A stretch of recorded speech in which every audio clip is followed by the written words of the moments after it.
SEC je postal še bolj prijazen kriptu. V drugih novicah pa tudi, Spar v Švici zdaj omogoča plačevanje z bitcoinom. Italijanski finančni minister opozarja na nevarnost ameriških stabilnih kovancev in ECB skrbi Trumpova podpora kriptu. Dobrodošli v Kriptopulzu tega tedna.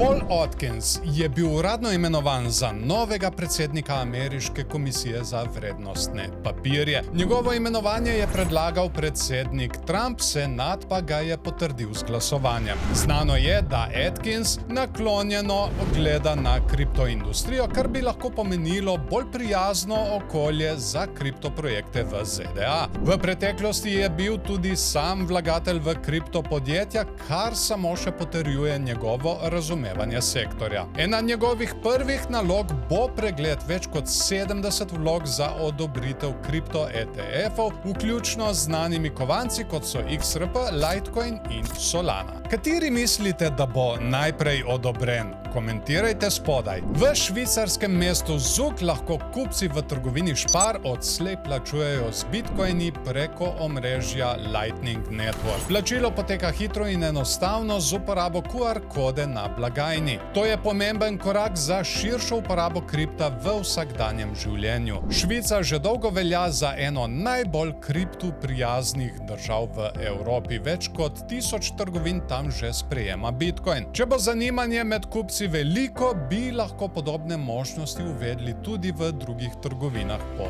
državi. Čim več in tudi pri nas. Hej, če so ti všeč novice do zdaj, pritisni všeček, komentiraj spodaj in seveda ne se pozabiti naročiti na naš kanal, da ne boš zamudil naslednjega videa. Italijanski finančni minister Giancarlo Giorgetti opozarja, da so ameriški stabilni kovanci, kot je USDT, večja grožnja evropskemu gospodarstvu kot ameriške carine. Po njegovem mnenju omogočajo uporabnikom, da enostavno opravljajo čezmejna plačila brez evropskih bank, kar zmanjšuje pomen evra. Zato poziva EU naj čim prej uvede digitalni evro in okrepi položaj evra kot mednarodne valute. Tudi v ZDA ne stojijo križem rok. Pripravljajo nova pravila za regulacijo stabilnih kovancev. Oja, oktober se vse bolj bliža. Evropska centralna banka je izrazila zaskrbljenost, da bi lahko Trumpova podpora kriptovalutam, predvsem stabilnim kovancem, negativno vplivala na evropsko finančno stabilnost. Bojijo se, da bi ameriški dolar z uporabo kripta dobil še večjo moč na mednarodnem trgu. Čeprav je EU že uvedla pravila